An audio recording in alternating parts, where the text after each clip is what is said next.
As a reminder, you have 2 minutes for opening remarks in order by random drawing, and we'll start with you, Linda. And Bob will give you a high sign when you have like 10 seconds left, and then he'll tell you when the time. I think you need to turn it on. I'm Linda Coop. Many of you might know me. As a matter of fact, I see some of my constituents, my old constituents out in the audience. I served on the Dallas City Council for 8 years. From the time I began campaigning for House District 102, I've always said the same thing. I've got 4 issues while I'm going down to Austin. And those 4 issues are education. We have to have an educated workforce. We have to work on that constantly. We need an educated workforce. We have to provide that for all our kids and our young adults. Water is our most precious resource. Not getting any more of it, unfortunately. We need to build reservoirs, haven't been able to do that. Transportation. We cannot grow if we have congested highways. Look at Boeing, that was in the Pacific Northwest, and they decided to leave because it was so congested in the Pacific Northwest. We need better transportation. And the 4th thing is going to kind of tie it all together, and I think that you'll like tonight, is budget reform. Because you can't get to those things until you completely reform your budget down at the State House. The budget of the State House has gotten so convoluted with fees and taxes and intertwining of all different kinds of tax sources that it's very difficult now to understand how the budget is created. So budget reform is really my top issue. I'll be asking for your vote at the end of the meeting, but what I really want to do right now is get you kind of thinking about those 4 types of issues. I'll turn this over to my friend Sam. Good evening, fellow patriots. It's good to be here tonight with you, and I just want you to know that, like many of you, I'm here because I lost faith and trust in our government.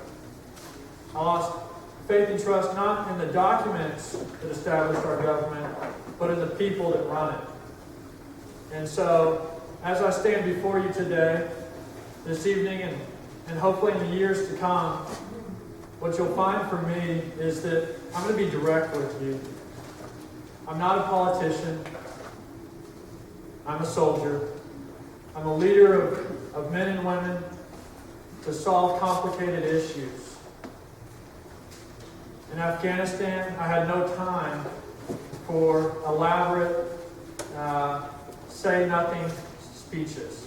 We had to be direct and to the point, and that's what you're going to receive from me tonight and as your state representative. Some of the motivation for my running is at home right now. My beautiful wife, Amy, and my 2 children, Roman and Esther. Romans 2, Esther 7 months.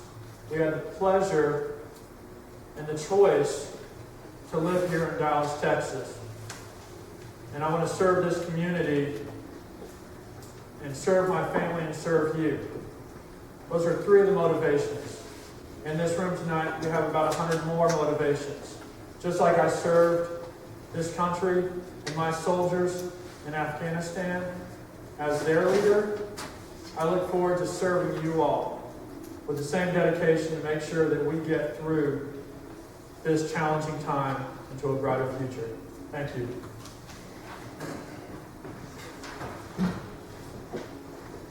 Good evening. I am Adriana Boyd, and I'm so glad to be here, but I feel very blessed to be among 3 wonderful other candidates.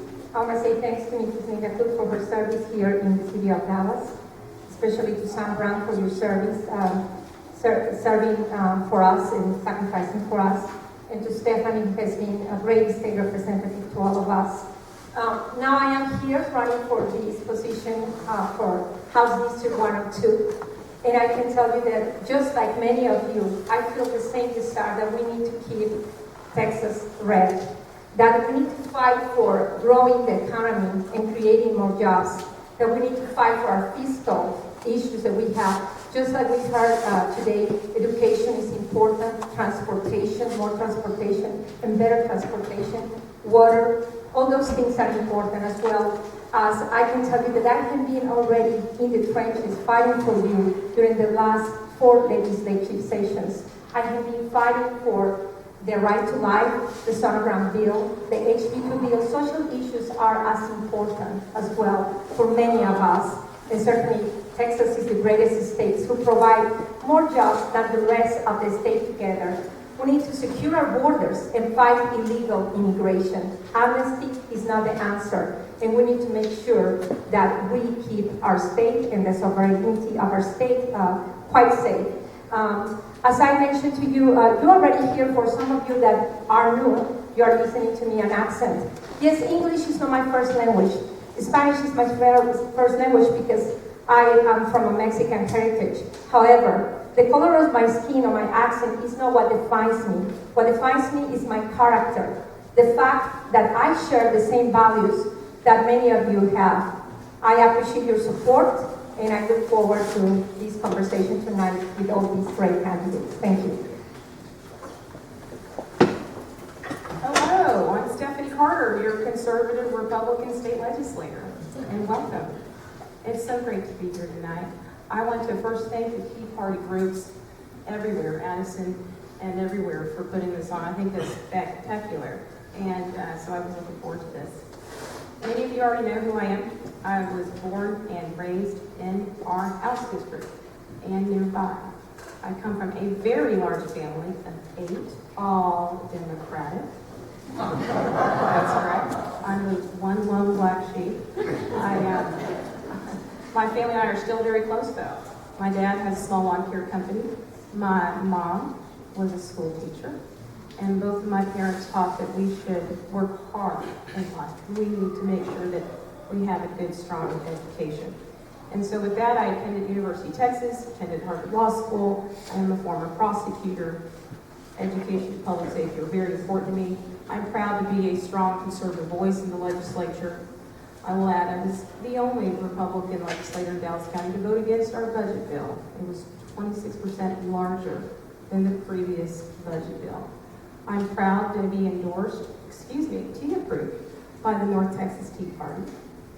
I'm excited about many of the great supporters I have, including the Texas for Fiscal Responsibility for having an A rating on fiscal issues. That means I want to keep more money in your pocket, and I believe in fiscal austerity. I think you'll find that by the end of the night that my conservative voting record speaks for itself, and I am the one here with a conservative voting record. And so with that, I ask for your support, and I look forward to the Q&A. Okay. Now we'll start our question period. And just as a reminder, each candidate will have 1 minute to respond. And again, Bob will kind of give you the high sign 10 seconds before your time is up. And then if you go over, he might shout out something like stop or something. Okay, so the first question will go to Sam Brown. The question is, how long have you lived in House District 102? How have you been involved in the district through your work and other activities? I moved to District 102 in September of 2012. It was the day my wife discharged out of the Army. She served in the Army as well in San Antonio, Texas. Before that, I had worked in Dallas for over a year with Roger Staubach in a nonprofit named Allies in Service, helping veterans as they transition from military back into our community. And it was at that time that I fell in love with Dallas, not the skyline of Dallas, but the people of Dallas, the heart of this city. My wife and I are committed here, and we are very involved in our church, which is Watermark Church, and it's an incredible feeling to be able to choose your home after a decade of being told where to live by the Army.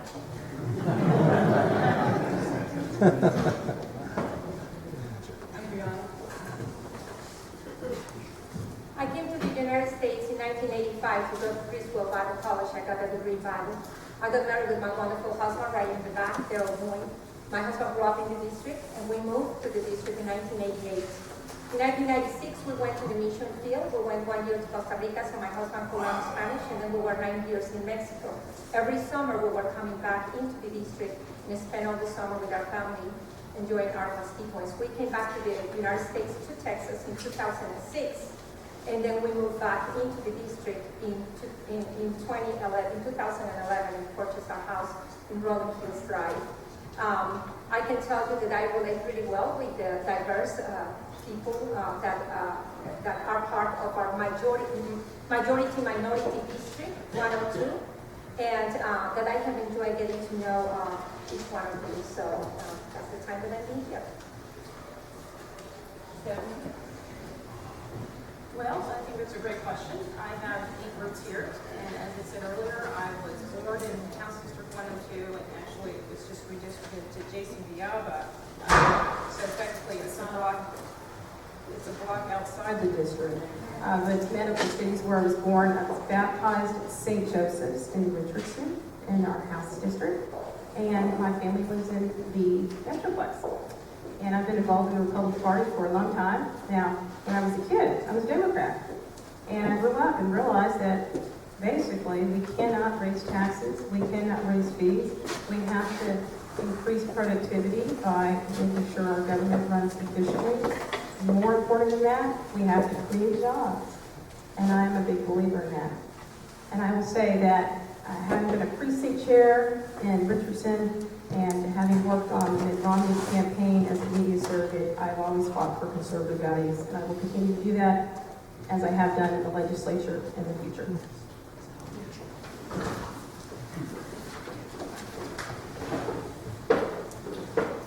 Well, I've lived in the district for 35 years. My great-grandfather came to Dallas in the late 1800s. My grandfather in 1929 started National Shoes, which turned out to be the oldest family-owned business in downtown Dallas. And some of you again might know that. It might have bought your shoes there at one time or another. Met my husband in college. We raised our kids in all ISD schools. They both attended Berkner High Schools. I've been a PTA president. I have been on the council of PTAs for RISD. I've been a city council member. I've been on the Dallas Park Board. I've been the chair of the 16-county region. I was elected by 42 elected officials to chair the Regional Transportation Council. And I've got numerous Cub Scouts and all that kind of thing we do as activities when your kids are growing up. So I'm blessed to live in Dallas. I love Dallas. Love Dallas. Thank you very much. Okay, question number 2, which will go first to Adriana. And that is, laws have recently been passed in Texas related to the widely debated issues of abortion regulation and voter ID requirements. Would you have or did you vote for these laws? In your case, would you have? Why or why not? Thank you very much. I'm one of those persons who has been fighting stronger. I was the director of development of Through the Vote, a Hispanic initiative, Vote Honesto, and I've been not only in Texas but all around the country promoting photo ID. But here in Texas, I confronted Attorney General Eric Holder for coming to Texas to tell us how to run elections when we already decide how we run elections. In Prescott, we passed that law. In the Sonoran bill, I was fighting right there and testifying in the past, in the 81 and 82 session, and also in the 83 session, I was there in the special sessions fighting for HB2, testifying before the committees, the House committee, the Senate committee, standing strong, giving interviews in English and in Spanish when it was necessary to hear the minority voice of a woman who is a conservative on these issues. Thank you.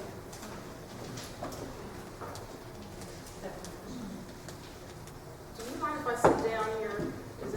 I'm going to stay seated here for a couple minutes. I'll tell you that, of course, I supported our pro-life initiative in the Texas House. I co-authored the Sonoran bill. I co-authored the Choose Life Plates bill. And I co-authored the major piece of legislation basically on which the terrible Wendy Davis is now running for governor. And so I have had a very solid record on pro-life issues. And I also co-authored voter ID legislation and believe that there's so much more that we could do. Unfortunately, in the Texas legislature, we have some special interests, I think, stopping our effort to reform illegal immigration.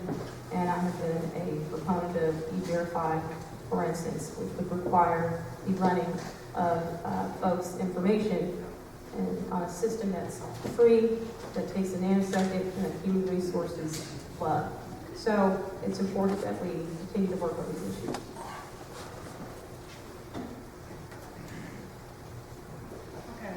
Before we go on, can everybody hear in the back? Okay. It's a little hard.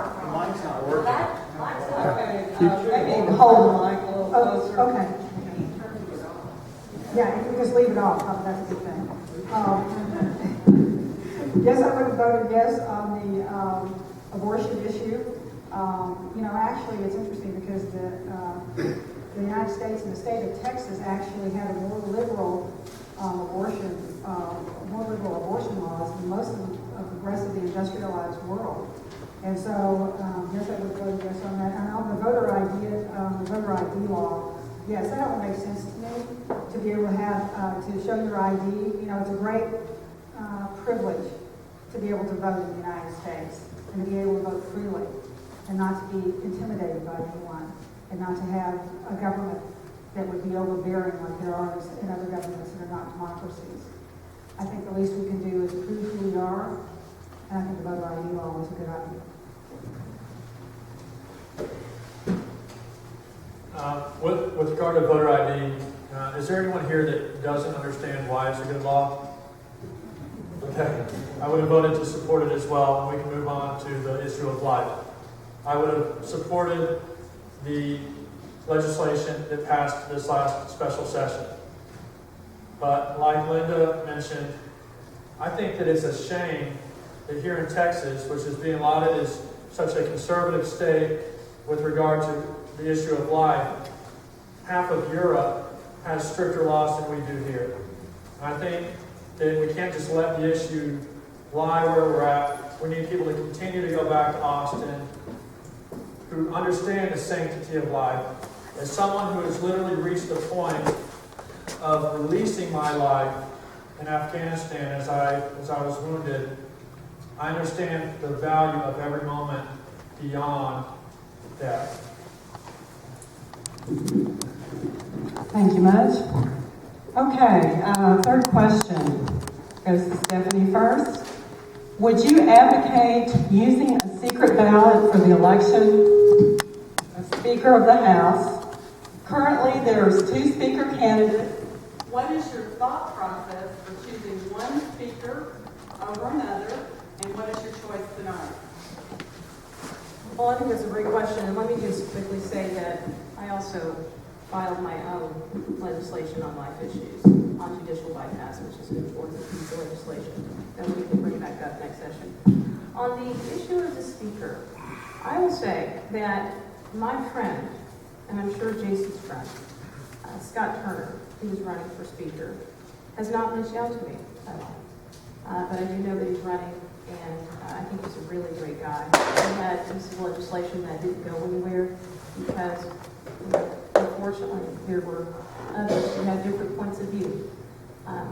One piece of legislation I hope to bring up later is one on transportation and what we can do on efficiency of transportation, which is so important to our area.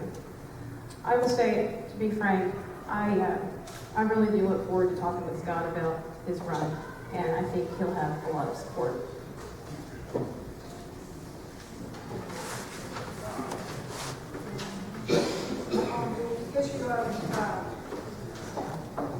On the issue of the secret ballot for the speaker, I don't like secret ballots. I like transparency in government. I think everything should be out in the open. So let's take a vote. Vote it up and down. Whoever you want to vote for, that's the way to do it at City Hall.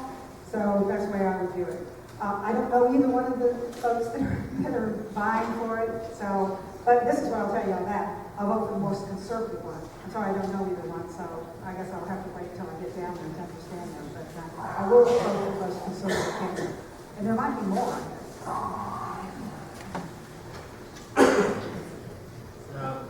I actually agree with Linda that secret ballots reduce transparency. I'm running as someone who is not from the political class. I want transparency, you want transparency. I think secret ballot's a bad idea for the overall health of our state. I understand the argument in support of it, but we need people to take principled stands. In terms of qualifications, what I'll look for, there's three things that I want to know. I want to know what someone's commitment to the state, what is their conservative principles, and what is their agenda for getting things done in the next session. I do not know either Scott Turner or Joe Strauss, but I look forward to interviewing both of them to find out who's going to represent us the best. Well, I know both of the people who are so far running, and I did met with Scott Turner on Monday. We were in a radio interview together. He is an outstanding representative that I admire. However, that race is 1 year from now, and I do believe that we don't know how many other people are going to be running. The most important race that I'm focusing right now is in my race. I have said before that competence and conservatism is the most important thing. And I believe that when I am a representative, a state representative elect, then I will meet with my constituents and I will get their feedback about how they feel about this issue, because to me, it's important to represent my constituents before I make a decision. So that's one of the things that I will do. Regarding the secret ballot, it is important or not. I see both sides, and I understand why there are good people thinking both sides, so I have to make my decision about that. No. Well, you can in your closing remark. Okay, thank you. Okay, the next question goes first to Linda. Okay, House Bill 462, which prohibits the implementation of Common Core curriculum in Texas public schools, has become law. Nevertheless, school districts across the state ignore the law and continue to implement Common Core and its little brother, CSCOPE. What action would you take if elected to enforce the law and stop Common Core implementation? Well, I don't agree with Common Core, so I guess I could present a bill to eliminate Common Core. Part of the problem was when the vendor decided the Common Core that they were going to, propose, they actually did not. It was not transparent. You couldn't actually see what was in the curriculum. I hope all of you know what this is. The curriculum was not the curriculum for school kids. Actually, wasn't shown to anyone, so you really had no idea what was in there. So it's very difficult for me to support something, especially if it's going to be a curriculum for the entire state or a lot of the smaller school districts. By the way, it's not in any of the larger school districts in this area. But in a lot of the smaller school districts, they don't have enough money to be able to create their own curriculum. They must have some curriculum to go by.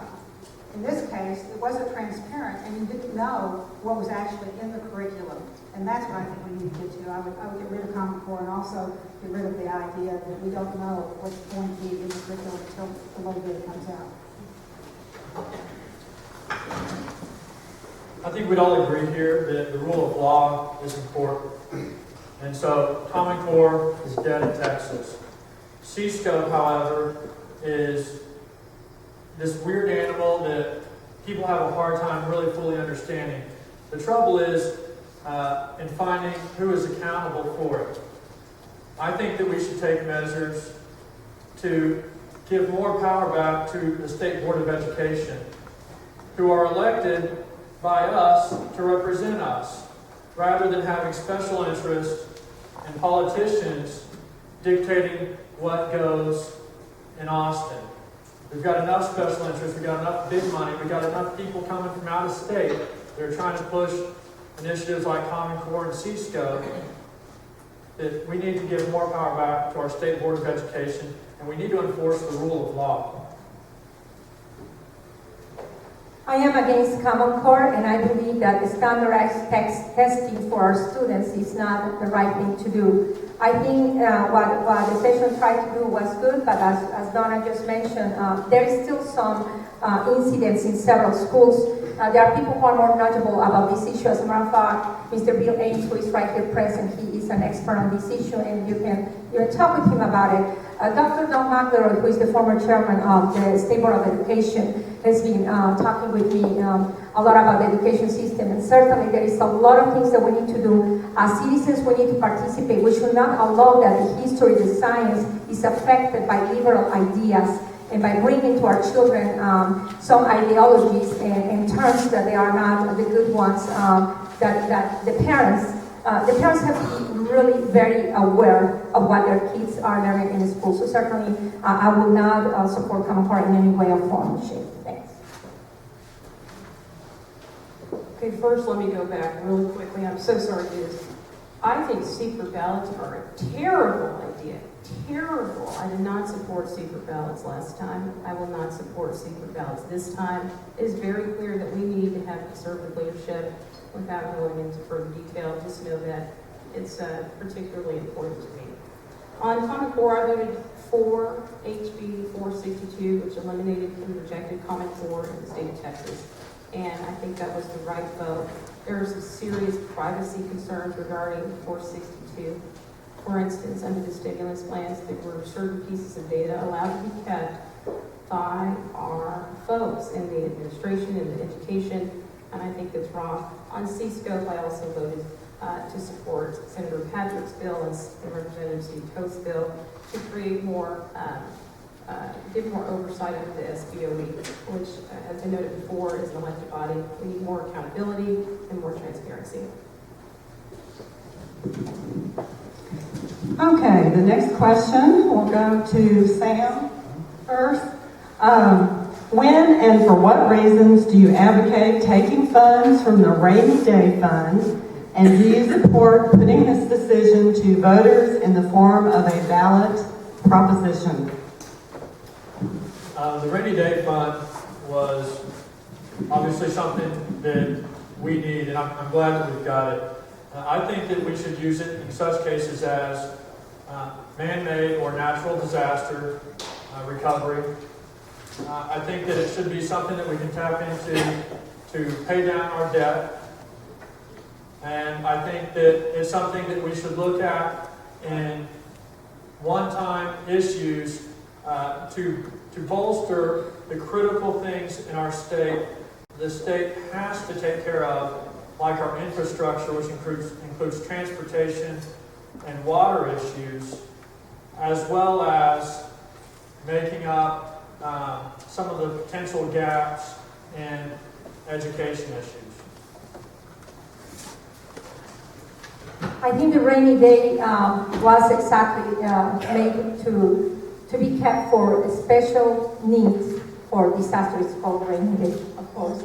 But I will not agree in taking money from the rainy day when we can do cuts in other programs or situations that we have in legislation. So when we are making decisions, we need to say, okay, if we have taken money before to spend in, let's say, the water, and it was no use for that, obviously there was a debate about this issue. Let's talk about what happened with the water bill, maybe the vote that we have to take. So it was a genuine concern of what happened. Anyway, it was passed because we all know that we needed the water, but it was not the best for Texas. We really need to watch and keep our rainy days only for disaster and special occasions. Well, my record again speaks for itself, and I voted no across the board on the use of the rainy day fund for all purposes in this past session. Although, frankly, I think the decision was a correct one to use the rainy day fund to pay for the deferred school payments, and we took, I think, $2.2 billion out of the rainy day fund for that reason. I voted no on the rainy day fund because I think that we need to be careful about tapping that special resource. And although we had tough times in the 82nd legislature, I will say that we increased the size of government. I sat on appropriations. We did not have, to my recollection, one conversation about the issue of water. Not one conversation. And I'm talking about water in the context of general revenues. Let's talk about taking money out of our general revenues before we go talking about taking money out of the rainy day fund.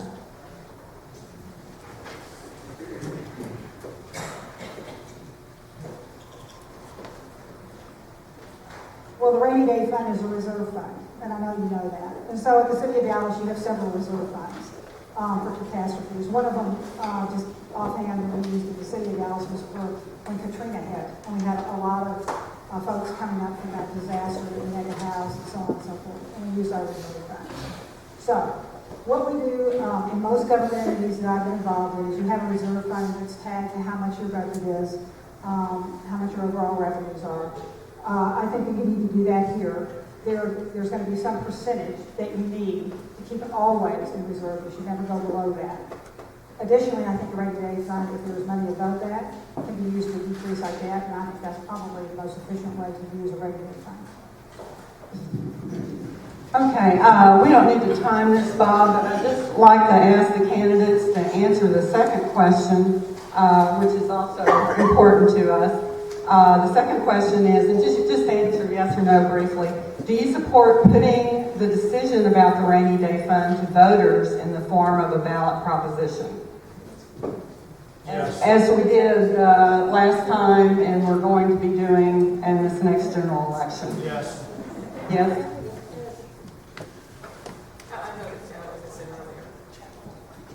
To putting the proposition to voters, you would say no. Okay. Okay. Okay. And what was your answer, Adriana? Yes. Okay. The next question is, which goes to Adriana. Do you support the constitutional amendments passed last year which benefit veterans and their families? What additional legislation or financial help do you think is necessary, if any, to support veterans returning home? Well, absolutely. And I'm here sitting with one of the top veterans, right? As a better than me. But I do support that. I do know that when veterans, if the Lord called them home, we need to protect their families, their wives, their children, their education. The fact that they don't have to have the burden in spite that they already served. So I absolutely support those amendments, and I will continue to support those as well. I voted yes on the particular initiative discussed, and I think it's important that we support the spouses of our, particularly our disabled veterans, and that's what the legislation had to do with in the 82nd, and we had legislation in the 83rd as well. I also supported it. I think it's just really important. We extended tax exemptions for the spouses, and I would do it all over again if I could. Yes, I would support those for our veterans. And so appreciate your service to our country. My dad and my brother as well. And so we appreciate you doing your life service to our country. Being on the city council, you get an opportunity to provide housing for veterans and services for veterans and things of that nature. And I think we can do a better job, if I take a second here to say this, I think we can do a better job of coordinating all those services for our veterans. Right now, we're kind of scattered in what we do, and I have some ideas about that, Sam, I'd like to talk with you about offline. But I really do think that we can coordinate our efforts better, because there's a lot of terrific efforts going on out there. I appreciate what you do as well, Sam. As you guys can guess, I was supportive of those initiatives. But I just want to give you some insight as to what drives that decision for me, and why I would encourage us to look at those sort of things in the future. Coming out of World War II, the veterans that came back home really picked up and drove our economy. Their innovation, their hard work, their ability to create something out of seemingly nothing. And I see that same sort of vision, strength, and desire out of the men and women that I served with. And so I believe that if we give them the proper opportunities, they're going to help drive our economy. They're going to make our communities great. Now, by the way, their children are going to grow up respectful and leaders in their schools. And so, for all sorts of reasons, patriotic and from a business standpoint, I think it's the right thing to do.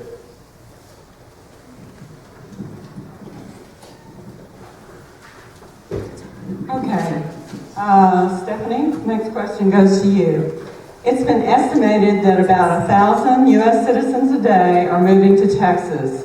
What do you think the legislature should do to encourage the influx of workers and to provide for infrastructure and water needs? Well, this is an important issue. And I will say, I'm proud of the work that we've done in the Texas House to encourage people to come here. We have passed strong, conservative legislation that is designed to help create jobs. And we do that in 3 ways. We keep our regulations limited, our taxes low, and our government small. And those are the reasons, in addition to strong tort reform, that we have such a strong economic climate, and we see those 1,000 people moving here to Texas every day. Now, having said that, of course, those people are putting some strain on our roads. The good news is we've spent billions of dollars on our highway system. We have continued to add to our highway system. I think we've built more than 6,000 miles of highways since 2001. I think we need to talk about efficiency and how we spend our dollars, make sure that the dollars spent in terms of the projects developed are in the best interest of the taxpayers.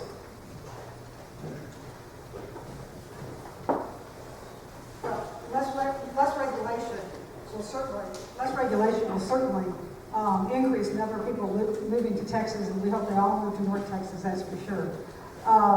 As far as transportation and water, you know what the problem is with water? Why we haven't been able to permit a new water reservoir? It's because of the regulation of TCEQ. Do you know why? How long it takes TCEQ to actually permit a reservoir after the engineering has been done, all of it, after the land has been aggregated? 8 to 10 years. That's what our problem is with the water. I mean, Dallas Water Utilities, North Texas Municipal Water Utilities, we can all afford to, those utilities can actually afford to bond large projects. They don't have that problem with building new facilities and treatment plants. The problem is we cannot permit a reservoir. In transportation, we're taking all of our debt and we're saying that we're being fiscally prudent, but we're moving it off books to companies like Spain and overseas. And when I get down to the legislature, I'll make sure that doesn't happen. Look, our infrastructure and water is critical not just to our life, but to this economy. And as a businessman myself, I would love to make more money than we make in the business. But the simple fact is we've got a finite number of resources, and we have a finite number of resources in the state. I think it's time that we have leaders who are going to go down to Austin and prioritize our infrastructure and our water by cutting through the regulation that Linda's referring to, but also by getting rid of some other things the state spends money on and reallocating that money into the things that are critical for life and our economy.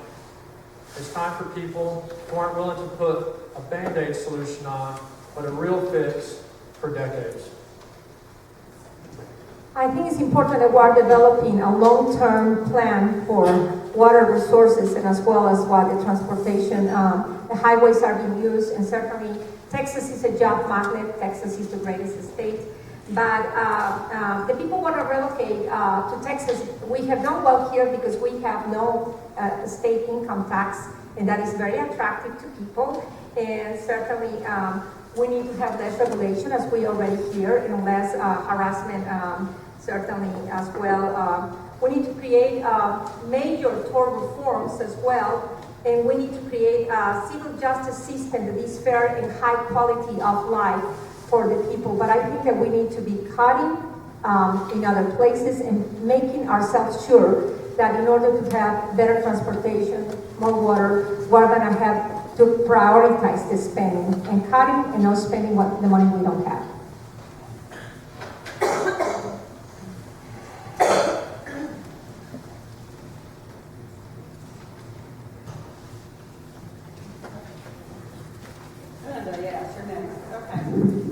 What are your thoughts on the development of the Cotton Belt Rail Corridor? If you favor it, how would you recommend it be funded? I think the Cotton Belt should be built with the citizens in mind. So the citizens need to tell us how can it be that we get the Cotton Belt off the ground so it's less intrusive to them. I've worked with the Citizens Committee before. This is what their position is. I think this is what most people's position is. If you'd like to go more in depth about it, I have a funding proposal as well. I can talk with you offline about it. It's some computer runs that we've been making before I left office, and I'd love to have a discussion about that. But we've come up with a funding model for some of that based on some short toll roads and getting and relieving some of the congestion that we have going up the Dallas North Toll Road. So that's definitely on the table, and that's something I want to look at further, continue my interest in. I do believe that the Cotton Belt Rail corridor should be redeveloped. It'd be vitally important to business and transportation. In terms of funding, Donna, as I told everyone, I'm not a politician.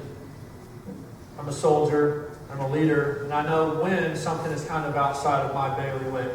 And I'm fully prepared to pull in people who can give me different courses of action and allow me to make the best decision that represents you all. And I think we have a volunteer right here to help us out with that. So funding, I would just need to be educated on what the different opportunities are. Well, I second Sam on the way that we're going to get Linda Cook to be the one who leads, regardless if she's elected or not. But certainly I do support it, and I do agree that citizens are the when I've been talking with citizens and my constituents as I've been knocking doors in regards to these. And certainly this is something that most of the people say, yes, absolutely, yes. Some people are a little bit scared because they are not used to that type of lifestyle. They just like more calm life, but I think it's important that we make it easier for people to have access to their jobs in another way, but we should not use the money that we don't have. So certainly we're going to find the subsidized by the citizens and working hard today so they are able to get the funds. But I guess that Linda Cook is going to get a job here. I'll just add, I'm not sure that's a great idea. With all due respect to Ms. Coop, she was the one who proposed, outside of the authority of the City Council, that the gas tax be raised by the legislature in order to pay for our roads and our transportation. And she further supported an increase in fees for vehicle registration, as well as a number of other fees and taxes. Oh, and let's not forget, eminent domain. How many of you support the taking of private property for basically no reason? None of you. Well, let me assure you that we do not want that. And there's a record involved there. Those are the ways that I think my opposition, in terms of the record, would pay for transportation, and I fully disagree with each. Okay, thank you, Sam. Illegal immigration is a big issue in Texas. How would you address its consequences, good or bad, for Texans? I mentioned rule of law earlier. It's important to me. It's important to you all. We've got to secure our border. We've got to enforce the laws that are on the book. We might have a federal government that wants to ignore some of that, but I want to fully support our Attorney General and our state leaders in fighting to make sure that we can protect our citizens. The border is not just an opportunity for people to come work here. It's an opportunity for a legitimate national security threat to us. We need to secure the border. We need to outlaw the sanctuary cities. We need to make sure that all businesses are using E-Verify, and if they're found out of compliance, that they're fined for it. This is a national security issue, a state issue. It's a drain on our taxes and our medical system here, which are our two biggest budget expenditures. I think I'm the only one in the table who has been fighting, not only at state level, but at national level against illegal immigration. I came here to this country legally, and I believe just exactly that even though this is a federal issue, we have to defend with the 10 amendments that if the federals are not doing their job, we need to do our job. I agree with our Senator Ted Cruz. His plan for illegal immigration, it was really the amendments that he put on the floor in the Senate were good. Number one, secure our borders. Number two, we need to respect the rule of law. Number three, we need to really change and modernize and fix the broken immigration system by having and developing a guest worker program, giving more visas to those people who are either professional or not. And number four, I do not agree with giving citizenship status to those illegal immigration. A pathway to legal status is different than a pathway to citizenship. So I will stand strongly with that and with our Senator Ted Cruz. In the Texas House, I've worked on illegal immigration issues myself, and I'm proud to have authored myself an E-Verify bill. I mentioned it earlier, but again, I'll mention we've got a lot of special interest in Texas, and unfortunately, our anti-sanctuary city bill, which I co-authored, and all E-Verify bills died in the Texas House. And let me add, we have not had any piece of legislation, to my knowledge, with regard to illegal immigration make it to the House floor, except for the anti-sanctuary city bill. That should not happen. It cannot happen again. This is a huge drain. Illegal immigration costs our state billions of dollars in incarceration, public education of the illegals and their youth born siblings. We must do more and continue to fight on this issue.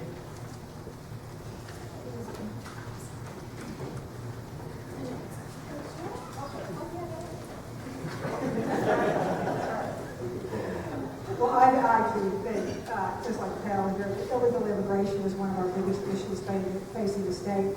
It causes our education costs to rise. Our businesses need to E-Verify as well. And I agree with Adriana, what she said. It's a pathway to, more of a pathway to legalization than it is to citizenship. And comprehensive immigration reform is not something that our citizens are knocking on doors. It's not something that they want. I want to go back just a minute to address one of the panel members' accusations that I raised taxes. You know, it's a little hypocritical when you're down in the state legislature, and what you end up doing is tolling every highway practically in the North Texas area. It ends up costing you 3 times as much in debt and 3 times as much in cost, just because you would not address the transportation issues. Okay, Adriana, you're first on this next one. South Carolina is soon expected to pass an anti-commandeering law, which makes it illegal for any state or local government employee to assist or enforce any provision of Obamacare. Would you support similar legislation for Texas? Why or why not? I think that it's important that everybody knows that in Texas we do not want Obamacare in any way, shape, or form. So certainly, I sometimes kind of feel that Texas is not as much a follower of other states, but that other states follows the leadership of Texas. So we have been very strong about fighting against Obamacare and certainly being more emphasizing that Texans want health care. We need to make some options for them. We need to suggest that at the federal level as well, besides what we have in state level. Competition is important, and that's one of the things that I want to emphasize.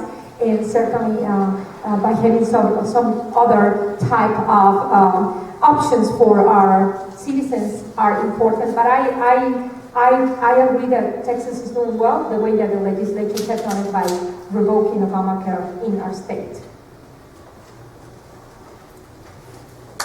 This is an interesting question, and the short answer is I would certainly consider anything to drive down the cost of for instance, Medicaid. In Texas was quick to reject the expansion of Medicaid. I think that was the right idea. The reason for that is the cost. We have such huge cost associated with Medicaid. It's almost 40% of our entire budget, and it matches the size of public education. That's Medicaid. And so expanding Medicaid means that we have less money for other areas, such as transportation and education. Certainly we have a problem on our hands. I've always been a proponent of developing some sort of conservative solution to our healthcare challenges. including the cost of healthcare. I've met a lot of people at the door who look just like you and me, and the people on this panel who are uninsured and they can't afford healthcare. So the question is, can we develop a conservative solution to this challenge?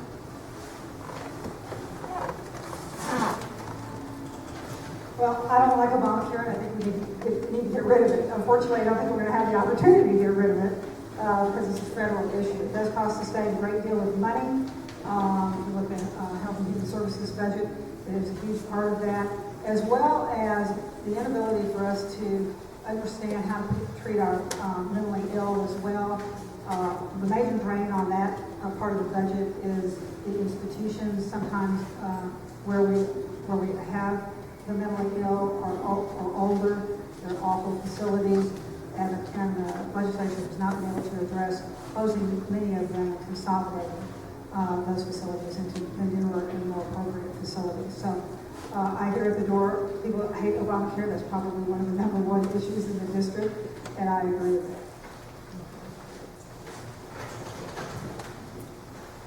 Obamacare is not something any of us up here are going to want to adopt or support in any way, shape, or form, and I totally agree with that. What we need to do is hopefully explore the ideas of a free market. And there are some who have proposed that Obamacare really should have been done if it's in the mind of if it's done in the mind of helping citizens and patients. We need to push for health insurance to be able to be bought across state lines. We need to promote the health savings account model, and we need to encourage other people to follow Texas with tort reform. If we get that done nationally, I think that Obamacare becomes irrelevant, but we need to resist it as much as we can here in the state of Texas, and I'll do that.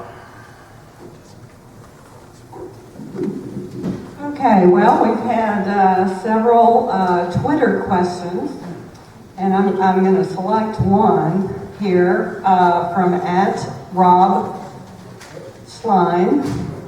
The Ninth Circuit Court struck down the 20-week abortion ban in Arizona. How much money should Texas spend to defend our law if necessary? Stephanie, let's start with you. Well, I would say that we live in a different circuit. We live in a circuit that has a jurisdiction of Texas. And thank God that we understand the independence of Texas, because perhaps the Fifth Circuit Court of Appeals will not strike down the law that I voted in favor of just last session. And so I think that we have to fight. I think life is worth it. I think our Attorney General is doing a great job.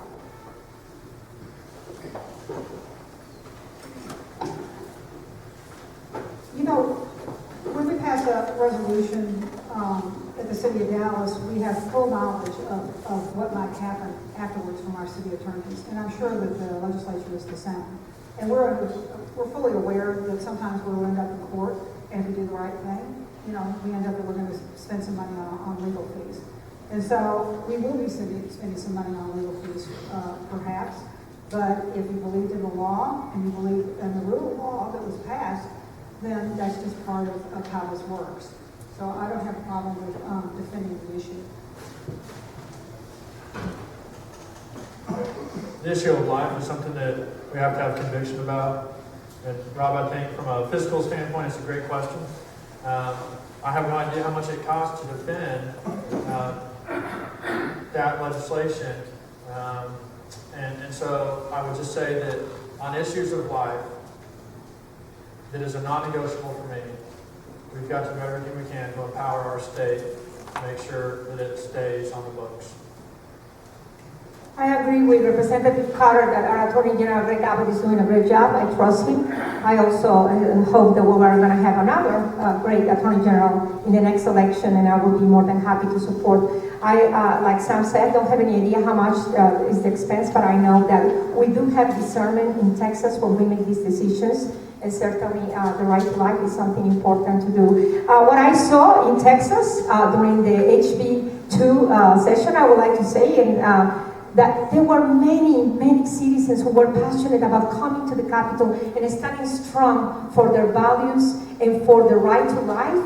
And it was just incredible to see just how people came, because they came from both sides.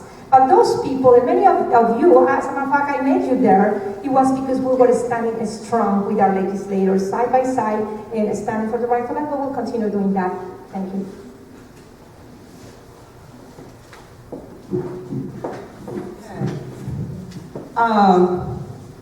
If elected, what metrics, goals, or standards, if any, would you use to measure and make decisions as to bills you support or reject? Linda?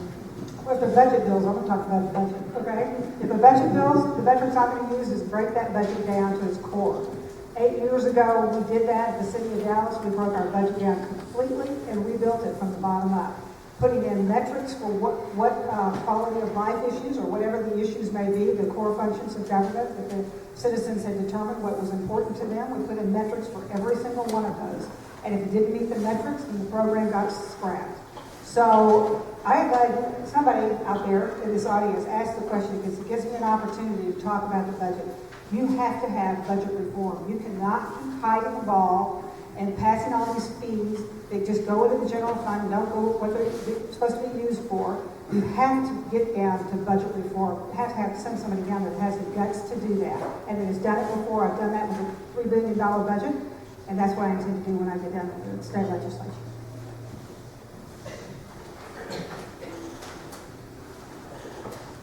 Our state budget is set up like any of the budgets that we have at home. And for those of you who run a business, like your budget, you're not your business on. So with regard to what Linda said, she's hit the nail on the head. The one thing I would add that we should push for is zero-based budgeting. Everyone should have to go back and justify why they're spending every dollar. So at the end of the day, we all know that the money they're spending comes from us. And so zero-based budgeting will help ensure that our dollars are spent wisely. Nothing is spent as just a legacy thing in another agency or department wanting more funds to keep their people on and keep their mission important to them. I saw a lot of that in the military. It's wasteful. It's a terrible way to run a business, and we got to look at the state that way. I agree with Sam on the zero-based budgeting. It's a very important thing. I am a true fiscal conservative, and for me it's important. What we say in Spanish is amarrarse el cinturón, which is to tie the belt. You know, those years that I lived as a missionary, I know what it is to live with a tight budget as a family, as a homeowner, as a mom, and certainly we do not spend the money that we don't have. We need to have metrics all around. But one of the things that I want to tell you as one of the two candidates who are sitting here who have not been sitting in office before is that, you know what, sometimes we don't have all the answers, but I am very teachable, and there are many other people who are already there that they can be mentoring those of us who will be freshmen in the next session. And those conservative freshmen are the ones that I will follow for some guidance, and certainly the constituents as well, who are not sitting on election, but that they are very experts on the issues. They're ones. So I am very teachable, and I accept mentorship on these issues as well. Thank you. I think this is such an important question as well. As I said earlier, the size of our budget in Texas increased 26%. That's amazing. 26%. Now, some argued it depends on how you look at math. Well, math speaks for itself. And the way that most of us looked at it was a huge increase. I think we need to decrease the size of government. I mean, Texas is a conservative state. It's our federal government that's supposed to be increasing the size of government, right? Not our state. Having said that, we do have a great state. I think that we should use metrics that are not going to do what was done on the city council in Dallas, which was the growth of government by 25% between 2006 and 2013. I think those types of metrics are not good. I think the growth of government is not good. If we have a problem, the bill should ask, is this a solution? Is it a fiscally conservative solution when it comes to fiscal issues? Okay, I'm going to ask that question again in a little different way because you all had great answers. But what I'm trying to get at is when you look at a piece of legislation, what are you trying to do for the state of Texas with all the legislation you pass? What are your primary central goals or standards that you're putting that legislation up against, besides keeping the budget fiscally responsible? Let's go through that again. What goals or standards, if any, would you use to measure and make decisions as to bills you support or reject? No, Donna, it's a really broad question. So I'll try and paint a picture here. But there's some things that we constitutionally have to do because we're constitutionally mandated to do it. And so the state of Texas will stay engaged in those things. But for new legislation, I think that we ought to look at it, budget aside, in terms of, is this something the government should be involved in? Where does the government get the authority to tell me, or my family, or my business, or my neighbor, what they can or cannot do? And so I think that's a really broad lens or filter. But I think it really applies to a lot of things. And if the government has no business speaking to it, then it shouldn't be passed.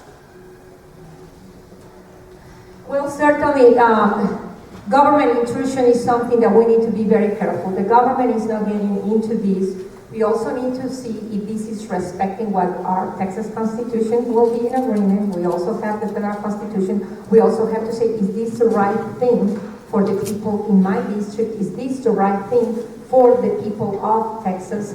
Will this incur in any extra expense of money that we don't have? We will have to analyze step by step. I'm not the one who is in the appropriations committee like we have here an expert like our state representative certainly can have a good answer. But what I can tell you is that it is important to evaluate everything that comes in front before we make a decision just out of feelings or emotions. But certainly analyzing just as I explained, and certainly there will be more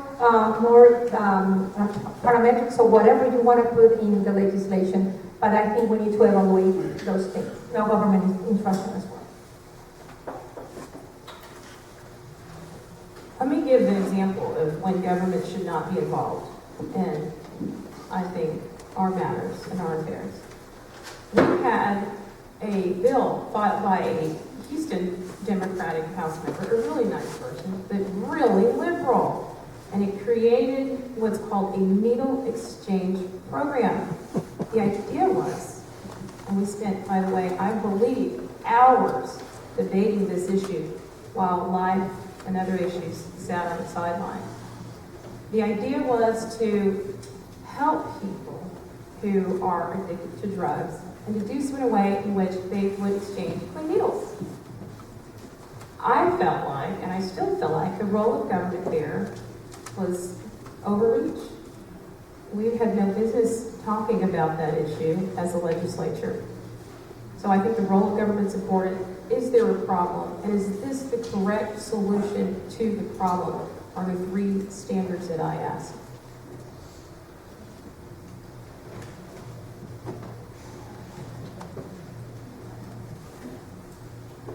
Well, if you determine what your core functions of government are, then you always have a metric to go by.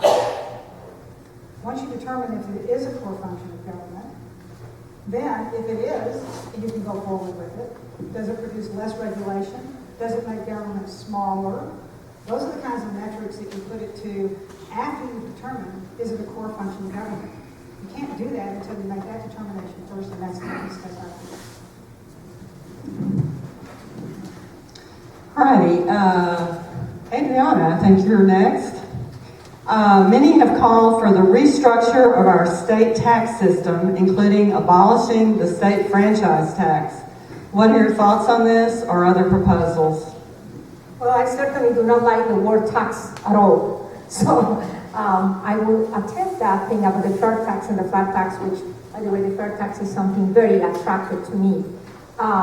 Anything that is raising any taxes in any type of thing is something that I do not agree. And certainly the business people, and we're talking about franchises here, will have to evaluate. But I'm just against any taxes, and I think that the important thing is just keep government small. And I have signed twice the pledge of not raising any taxes. I first did it in July, right after I filed for office with the American for Tax Reform in Washington, D.C. And the second time I did that, it was with Empower Texas, with Texas for Fiscal Responsibility. And I am committed to keep my pledges. My yes is a yes, my no is a no. I think this is such an important issue for our state. I know I've said that before, but this really is as well. And, you know, the issue is how can we remove the burden on our small businesses? Because the small businesses are driving our state. And we have taxes that some of these small businesses pay even though they don't make any money. It's called a gross margins tax. If you have a gross, you may not necessarily have a profit. And so we've talked for years about how to restructure these taxes. And I think that we need to continue to have tax cuts for our small businesses. And I think we need to restructure the tax in a way that makes sense. We did pass HB 500, which was a great piece of legislation allowing an exemption of taxes for businesses making $1 million or less. And so I would continue to support that type of legislation.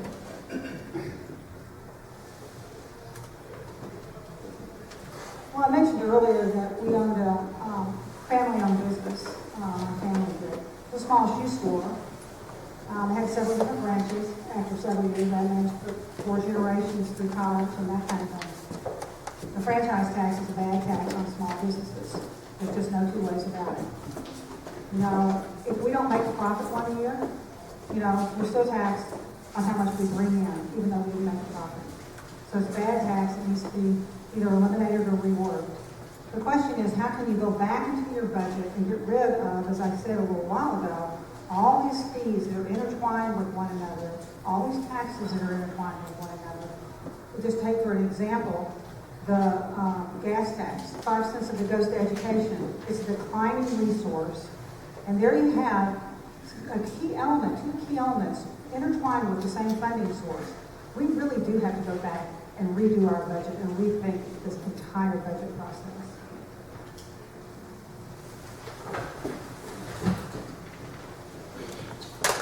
I think it's important to understand what was happening when the franchise tax was passed. We have politicians in Austin who say, hey guys, we got this cool idea for lowering your property tax in exchange for this franchise tax. And what happened is we've got people who are wanting to say something that tickles our ears, and in the end it hurts our business and our economy. We've done a good job of kind of pulling back some of the effects of the franchise tax, but we need to just get rid of it altogether. It's obviously good for our businesses. It's going to be good for the economy. It's going to put more people back to work. If that lowers our state's revenue, guess what? We're going to have to just suck it up and spend less. But I don't think any of us here necessarily have a problem with spending less.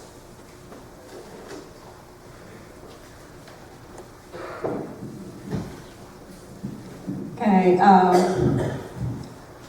Stephanie, total state tax collections in 2014-15 are expected to increase by 8.9% or more. What do you think should be done with this additional revenue? Well, let me just say, when we have an increase of tax collections, that we have a good problem on our hand in that we can put that money away for a rainy day. Just because we have more money does not mean we should spend it. How many of you go shopping just because you just get a check in the mail? No, you're going to put it in the bank account, see how things operate, figure out priorities. And so I would need to do a thorough examination of where we should spend those dollars but education is one place I have been working on in terms of funding. I will say that while funding is important to education, we also have to make sure that we are not wasting our resources. And that's why I filed legislation that says, let's take money from the admin side and put it over to the classroom side.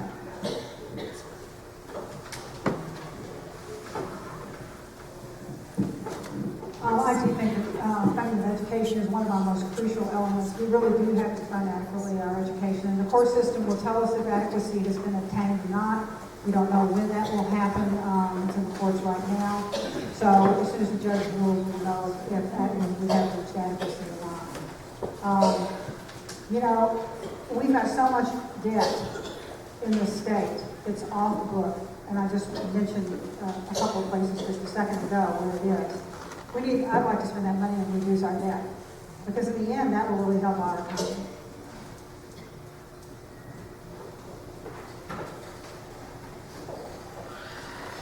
I can be quick and direct.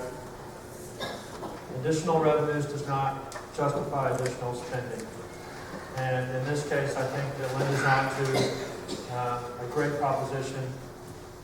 Just so you know, debt in Texas has increased 125% in the last 10 years.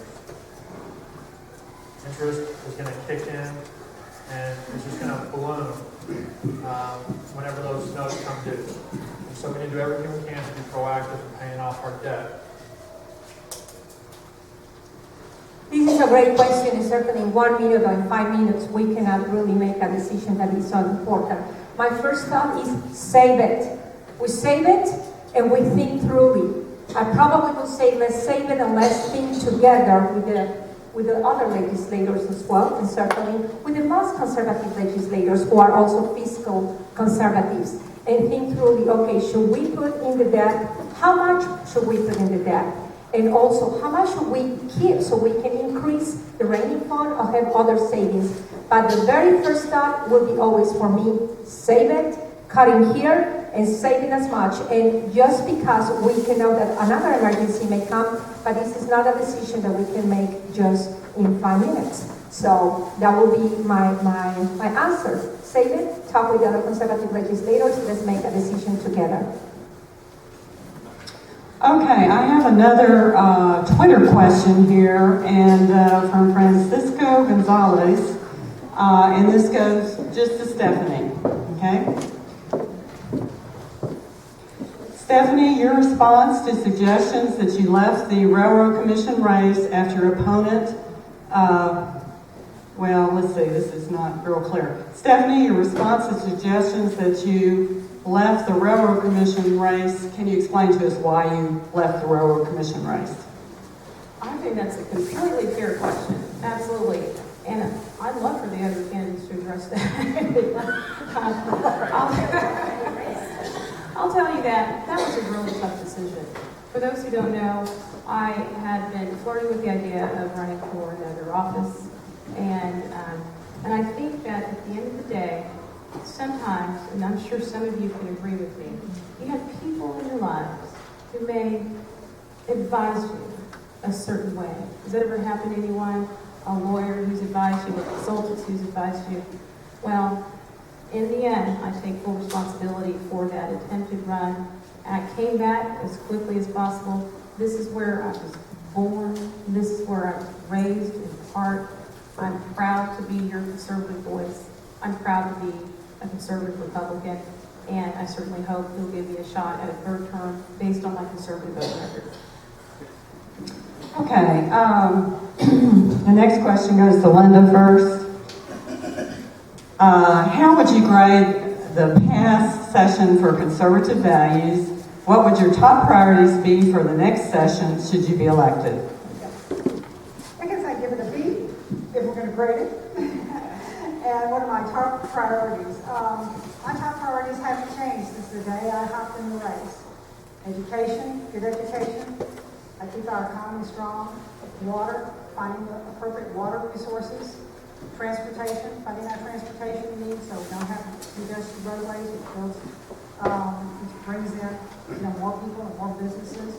and budget transparency and budget reform, and that is my passion, budget reform. It has not been done in Texas. You need to do that every 10 years when you break your budget down. We call it zero-based budgeting, we call it, whatever kind of budgeting that you may call it. I've been through many types of budgeting processes, but that really needs to happen, and needs to happen at least every 10 years. And by the way, that probably would take about a 3-year process to do.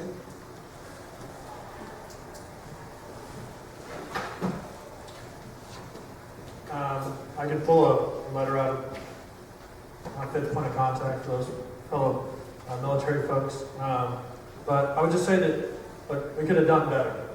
There's opportunity, there's room for improvement in the past legislative session. And I think that the things that we ought to focus on are, as Linda said, education is critical. Education is not only good for our children, but it's going to be good for our economy. We have intelligent, capable people working and running businesses. In order for businesses to stay here and thrive here, we have to have good, thoughtful transportation. We have to have adequate water resources. And at the foundation of all of it, we have to have a state government that's decreasing regulation, decreasing taxes where possible, and spending our money wisely. Well, certainly, there are issues that they are affecting more District 102 than the rest of Texas. And in District 102, we see the problem with the water, and we see the problem with the transportation. We already discussed that on length. We discussed also the issue on education. I think for education, I never think in giving more money. What we need to do is cutting someplace else. We need to reduce the bureaucracy in education, and we need to centralize the money where it belongs, what is in the classrooms and with the teachers. Now, certainly that would be one priority. Now, we are talking about the whole state of Texas. One of my passions is, electoral process. Do you know that in Dallas County is a lot of voter fraud? However, we don't have enough volunteers to do poll watching. But in Collin County, we have a lot, hundreds of people who are willing to do poll watching, and they have more than enough in the polls. They cannot come to Dallas. I would like to have a bill that they can go, every Texan can watch any poll in any part in Texas, because that's what Texans can do to protect elections. I think that last session could have had more conservative legislation passed. We focused on a lot of bipartisan efforts, but when you have 95 Republicans in the Texas House, wouldn't it be nice to have more conservative legislation? Do I hear an amen?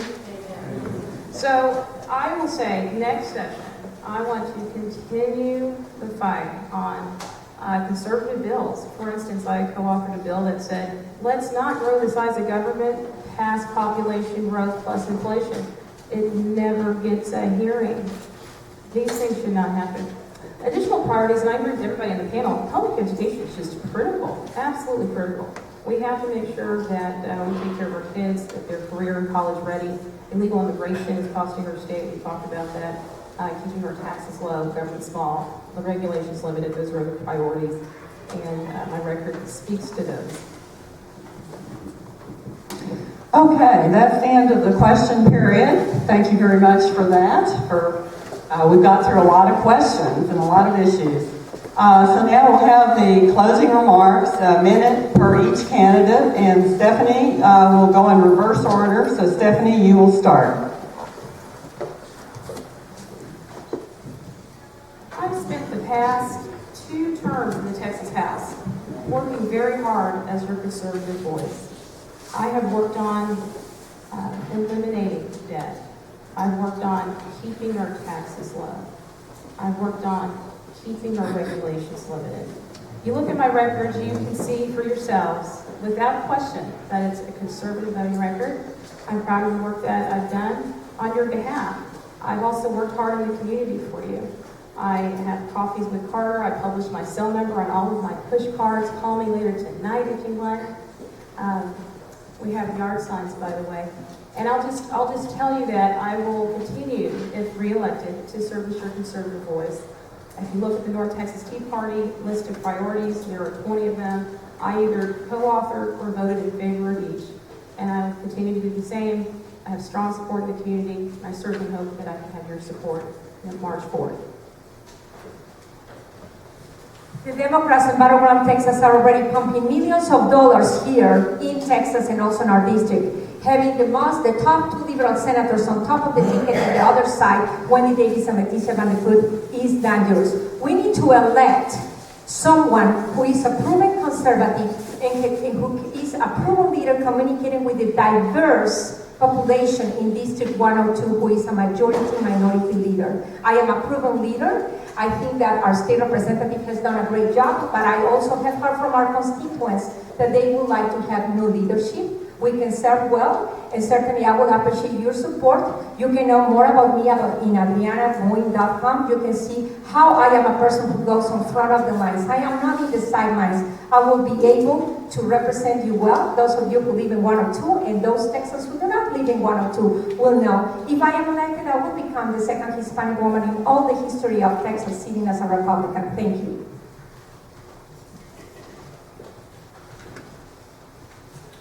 Thank you all for being here, and as I stated at the beginning, you all are a major reason why I'm here. You guys are an extension of my family, adopted family. My wife and I are pleased to be here in this community, and I couldn't get the bug out of my system of serving my country and community. I'm here to represent you. I'm not a politician. I'm not someone who can go down there and rattle off all these House bills and kind of talk to you in a language you don't understand. I'm a simple guy. I'm a family man with kids that are going to be going to the schools here. I'm a business owner, and I want to serve you. I would love the honor of representing you and having your vote. Thank you. And I want to thank both Tea Parties for hosting this, and Donald, you did an excellent job. I want to thank you as well. But it's up to you, that's for sure. We all work together just beautiful. You know, I've been in this community all my life. Many of you know me, you know my family. And I just have great passion around the community and the state of Texas. You know, it's a blessing to live in Texas each and every day.